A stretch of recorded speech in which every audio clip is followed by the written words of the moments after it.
Tonight, you can let yourself settle. Perhaps you've found a comfortable place to rest. The room a little dimmer than usual, the air still and easy. You might hear nothing more than the faint hum of a fan, or the occasional far-off car passing on a quiet street. If you listen closely, maybe there's the soft ticking of a clock, or your own breathing moving slowly in and out. In this quiet space, let's wander together, far away from here, to a different world, a different time. We'll go back, very far back, to a place where the sun is warmer, and the air smells faintly of olive oil and baking bread. A place where stone streets wind between tall buildings, and voices carry gently through open windows. This is the city of Rome, not the Rome of emperors making grand speeches, not the Rome of soldiers marching to war, but another side of the city, a quieter one. It's the morning in a neighborhood not far from the Forum, but far enough to escape the constant noise of politics and law. The sun is still low, sending a soft golden light into narrow alleys. You might imagine hearing the sound of sandals on stone and the muted splashing of water from a fountain. In one small room above a bakery, a woman stirs from her bed. The bed is simple, a wooden frame, a mattress stuffed with straw, covered with a blanket that still holds the warmth of sleep.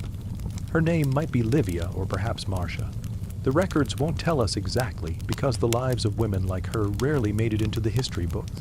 But here in our imagination, we can linger in her company for a day. She is a meretrix, a registered prostitute in the city of Rome. And in ancient Rome, this was not exactly what you might think. The work had rules. There were laws about where she could live, about how she dressed, about the taxes she had to pay. There were even rules about the way she could advertise herself, not with signs or bold calls in the street, but with small, subtle hints. She rises slowly, letting the thin sheet fall back, and sits for a while at the edge of the bed. The air is cool against her bare skin, and she wraps a light tunic over her shoulders. From the bakery below, the smell of fresh bread drifts up warm, yeasty, comforting. She takes a deep breath, closing her eyes for just a moment, letting it linger. In the corner of her room, a ceramic jug of water waits, covered to keep the dust away. She pours some into a shallow basin, splashing her face, feeling the cold shock of it chase away the last bits of sleep. The faint sounds of morning, a cartwheel turning, a child laughing, a merchant calling softly to set out his wares, come in through the open shutters.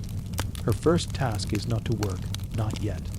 Mornings are for preparation, for taking care of her small space, for making herself ready.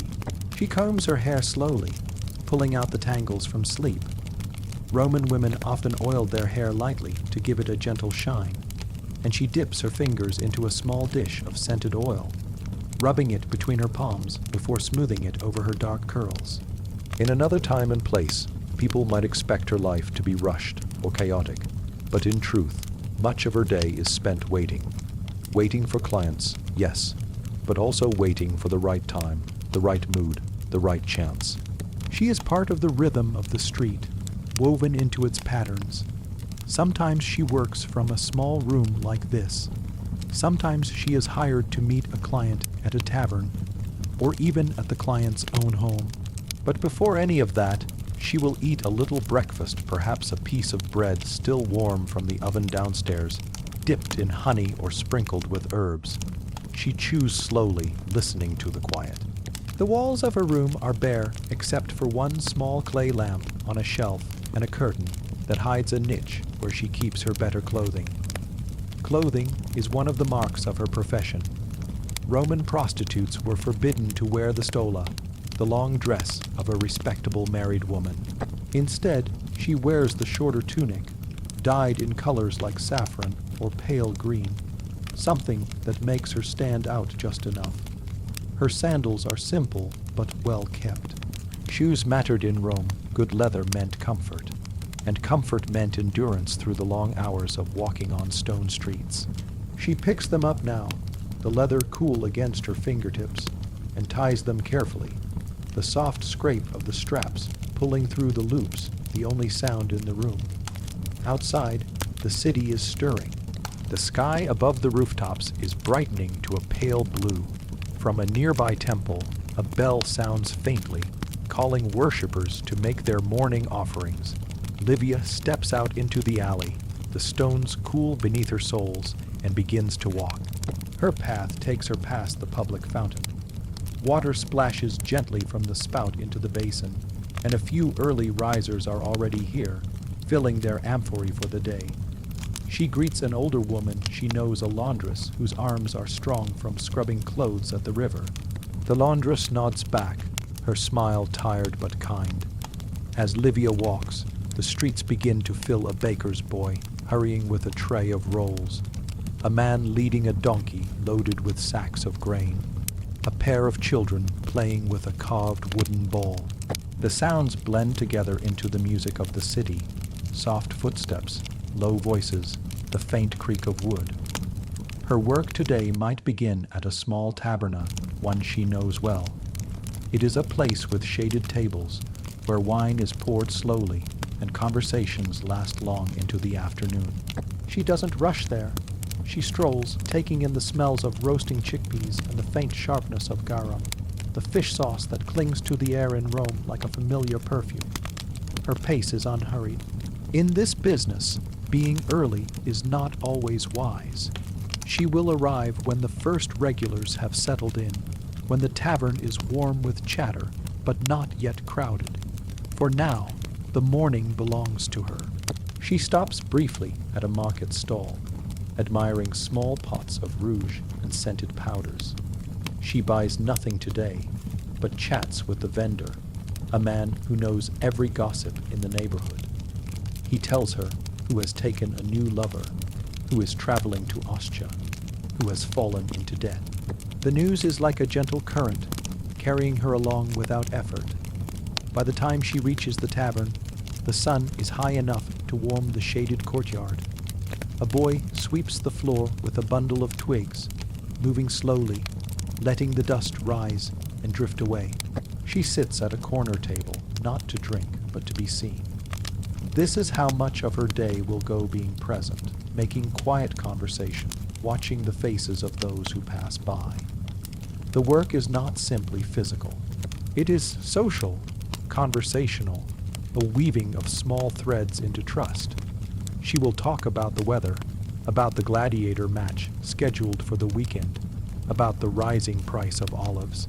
She will laugh softly at a customer's joke, tilt her head in interest at a story, let her eyes linger just long enough to leave a question hanging in the air. Hours pass in this slow rhythm. The shadows shift across the courtyard. The wine jugs are refilled. Sometimes nothing happens at all, and that is part of the life.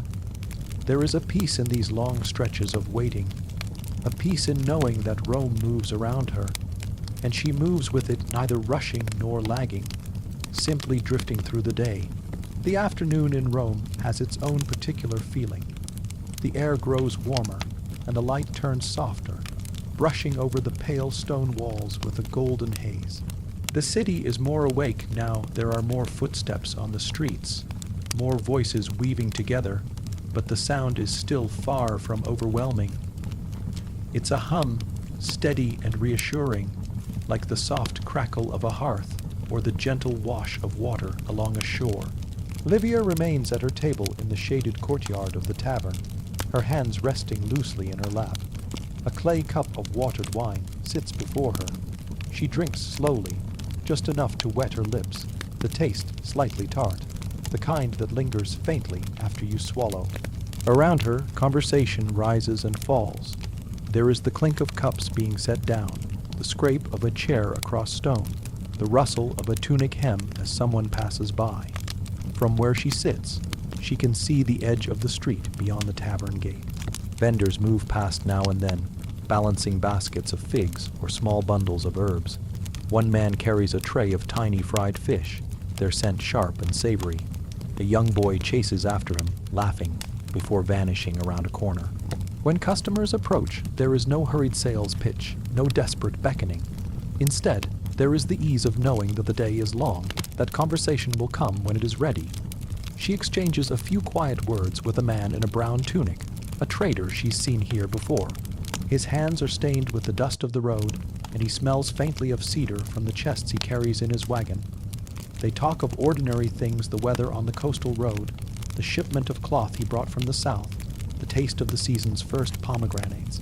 As they speak, she tilts her head just so, a faint smile at the edge of her lips, the kind that encourages a man to keep talking, to stay a little longer. She listens more than she speaks, nodding softly at the right moments. It's not an act. Exactly, she is genuinely curious about the small pieces of other people's lives. And in this way, she learns a great deal, not just about individuals, but about the city itself. When the trader moves on, she doesn't follow. She leans back slightly, letting the warm air settle on her skin. She watches a shaft of sunlight creep slowly across the tabletop, turning the grain of the wood into a glowing pattern. Somewhere nearby, a woman hums under her breath, perhaps without realizing it. Time passes without urgency. Some of the patrons drink heavily, their laughter growing louder as the wine flows. But here in the shaded corner, Livia keeps her world measured and calm.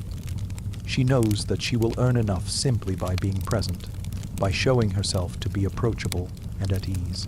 Later, when the light begins to shift toward the softer tones of late afternoon, she leaves the tavern for a short walk. The streets are livelier now, the market in full swing. She passes a stand where olives are piled in mounds, dark green and glistening in brine, and another where garlands of garlic hang from the beams. She pauses at a small stall selling fabric, letting her fingers brush over the weave of dyed linen. The vendor greets her warmly, offering a small scrap of deep crimson cloth as a sample. In the middle of the market square, there is a public notice board. A few people gather there, reading the latest announcement. There are messages about lost property, about a play to be performed in the theater, about the opening of a new bathhouse. Rome, like any great city, thrives on these little currents of information, and even those who don't read find out the news by standing close and listening. From here, she turns down a side street, quieter, narrower. A row of doorways leads to small workshops, a potter shaping clay, a cobbler sewing leather, a scribe bent over his writing board. Each shop has its own smell, the warm, earthen scent of wet clay, the tang of tanned hide, the faint resin of ink. She moves past slowly, breathing it all in, storing it away in the private library of her memory. Eventually, she finds herself at the entrance to a modest bathhouse. It is not one of the grand public thermae where senators mingle under marble arches. This one is smaller, more intimate, a place for neighborhood regulars. The fee is low, and the water, though not as hot as in the larger establishments, is still pleasant enough to wash away the dust of the day. Inside, the air is warm and humid. Voices echo softly off the plastered walls, mingling with the sound of splashing water. Livia leaves her sandals near the entrance, wrapping herself in a light cloth before stepping toward the tepidarium, the warm room. Here, she lingers on the smooth stone bench, the heat seeping gently into her skin. A nearby fountain trickles steadily, its sound rhythmic and calming. In the caldarium, the hot room, steam curls in the air, softening the edges of the light. She closes her eyes for a moment, feeling her body loosen under the warmth. It's not just about cleanliness, though that matters, too, but about the quiet pleasure of being still in a place where nothing is asked of her for a little while. After bathing, she steps into the frigidarium, the cold pool. The water is cool enough to wake her senses again, but not shocking. Droplets cling to her skin as she leaves the water, and she wraps herself once more in cloth, feeling renewed. When she steps back onto the street, the air has changed. The sun is lower now, the shadows stretching longer across the paving stones. The city is shifting toward the evening's rhythm. Food stalls send out the scent of roasting meat and fresh bread. Somewhere nearby, a musician plucks the strings of a lyre, the notes drifting lazily over the rooftops. For Livia, the day is far from over. Evening is often the busiest time when those who have worked all day now have the coin and the desire for company. But she doesn't rush toward it. She walks slowly back toward her part of the city, the golden light pooling in the spaces between buildings. For a moment, she stops on a small bridge over a narrow canal. The water below moves sluggishly, catching the glow of the sky. A fisherman sits nearby, his line trailing in the water, his eyes half closed as though he might be as much a part of the stillness as the stones themselves. She lingers just long enough to feel the calm of it before moving on. This gentle walk will carry her back toward the places she knows best, the taverns, the courtyards, the doorways where soft laughter drifts into the street. But for now, the sun is still up, the air still holds the last warmth of the afternoon, and her steps remain unhurried. By the time Livia reaches the tavern district again, the day has shifted into evening.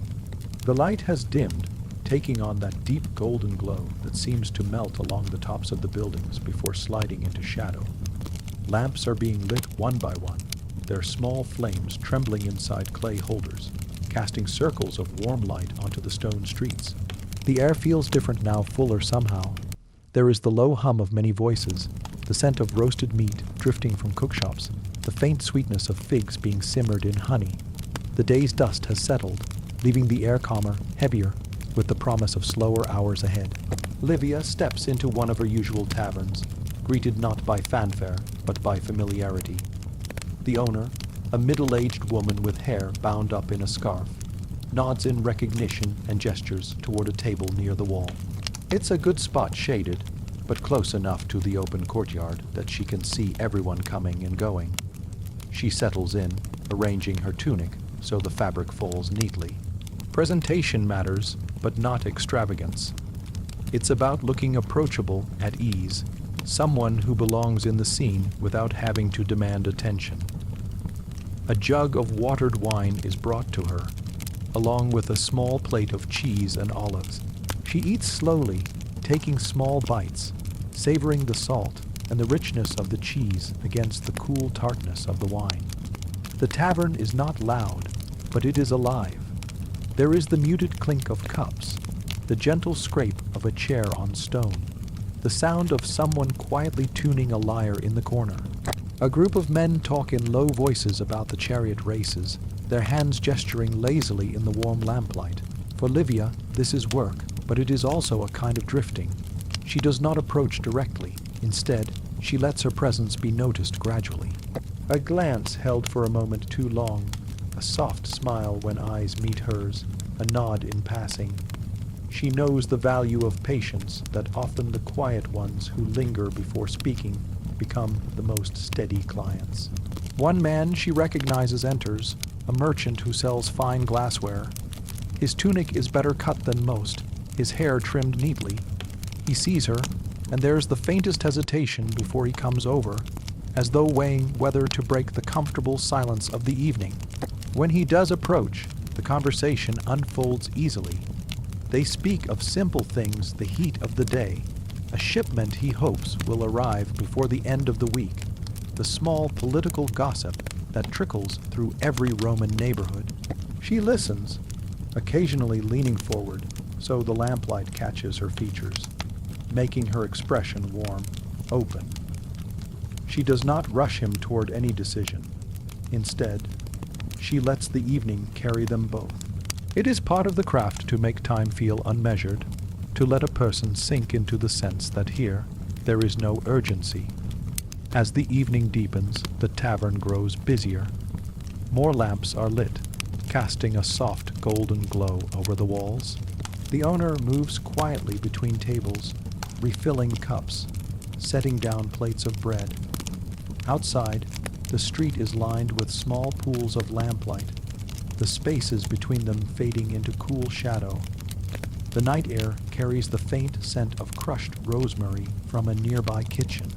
Eventually, when the conversation with the glass merchant has run its course, Livia steps outside for a moment. The street is cooler now, the stones underfoot holding only the last traces of the day's warmth. She leans lightly against the wall, watching the flow of people, some hurrying home, others drifting toward the night's pleasures. A pair of musicians pass by, one carrying a small drum, the other with a flute. They stop a few paces away, and begin to play a tune that is gentle, almost lazy, the kind that winds softly into the air and fades before you realize it's ended. A small group gathers to listen, smiling, swaying slightly to the rhythm. Nearby, a food vendor fans the coals under a clay brazier, roasting skewers of meat and vegetables. The scent is rich and smoky, curling through the night air. Livia watches the flames lick at the edges of the skewers, tiny sparks drifting upward before vanishing into the dark. When she returns to the tavern, the mood is a touch livelier. A couple of patrons sing quietly to themselves, their voices low and warm with wine. The lyre player has moved into a slow, steady tune, filling the air with gentle notes that seem to pool in the corners of the room. Livia slips back into her place, content to let the hours stretch. Work in the evening is not about constant motion. It is about being there, an unhurried presence in the warm lamplight, a face people come to associate with comfort and ease. There is always enough to be earned this way, without strain, without pushing too hard.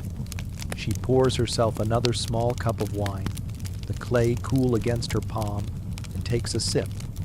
The flavors are familiar, a little sharp, a little earthy. She lets the taste linger, eyes half, lidded, listening to the quiet conversation and the occasional soft laugh.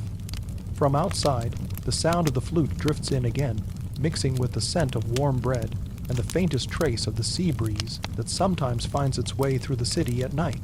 The air feels slower now, the kind that settles around you like a blanket. The evening moves forward like this, unhurried, steady, and wrapped in the warm, flickering light of the tavern. It's a rhythm she knows well, one that lets her slip easily from conversation to silence, from being noticed to being simply part of the room. And all the while, the city beyond continues its quiet turning under the Roman moon. The night in Rome settles slowly, as though the city itself is reluctant to give in to sleep. In the tavern, the voices have thinned, conversations growing softer, more measured. The lyre player has gone, leaving only the sound of chairs scraping lightly on stone, the occasional low laugh from a corner table. Livia sits with her hands loosely folded, feeling the warmth of the evening wine still resting in her body. She knows the hours when work fades into simply being, when the coins are earned, the arrangements made, and what remains is the simple company of others in the quietest part of the night. A few patrons remain, a pair of older men speaking in hushed tones over a shared cup, a young woman leaning against the wall with her eyes half closed, listening to the faint murmur of the street outside. The tavern owner moves with slow, practiced steps, gathering empty plates, wiping a table here and there, her scarf slipping a little lower on her hair. Outside, the streets have taken on a different life. The lamps still burn, but their light seems dimmer now, their flames wavering in the mild night air. Shadows stretch farther, blending into one another until it's hard to tell where one doorway ends and the next begins. The voices of the day have faded, replaced by the occasional distant sound of a dog barking somewhere far off, the faint clink of pottery being stacked away. Livia steps out for a moment, breathing in the cooler air. It carries the faint scent of last coals from a cookshop fire, and somewhere the sweet trace of crushed herbs, maybe mint or basil from a garden pot left by a doorway. Her sandals make a soft tapping sound on the stones as she walks toward the fountain at the corner. The fountain is quiet now, its water spilling steadily into the basin with a sound that fills the stillness like a soft whisper. She leans against its edge, watching the ripples move outward in lazy circles, catching the lamplight in shifting patterns. For a while, she stays there without thinking of much, just letting her mind drift with the water, her body loose and unhurried. When she returns to the tavern, the last guests are leaving. The owner is snuffing out the smaller lamps, leaving only one or two to light the room. The smell of extinguished oil drifts faintly in the air, sharp for a moment before fading.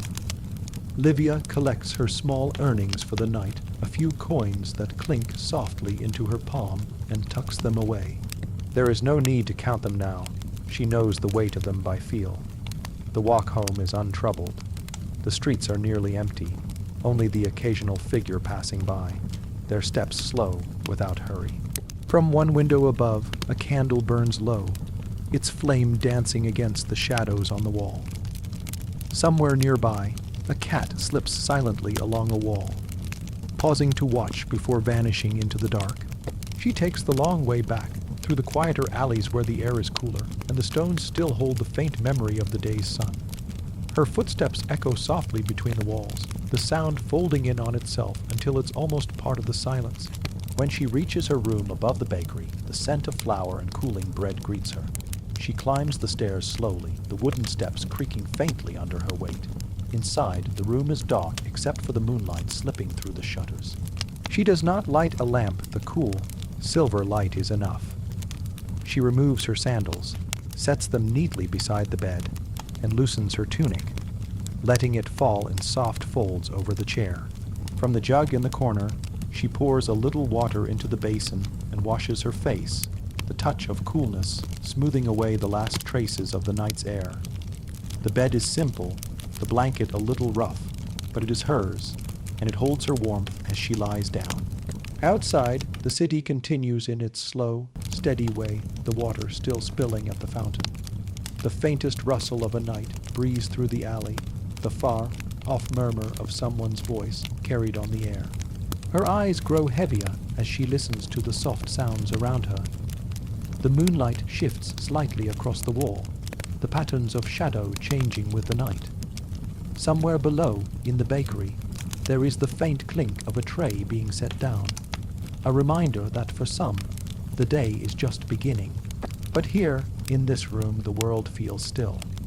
The air is cool against her skin, her breathing slows, and the rhythm of the city becomes a kind of lullaby by the steady, endless heartbeat of Rome, carrying her into sleep. And as she drifts deeper, the details of the day dissolve, leaving only the soft comfort of the present moment.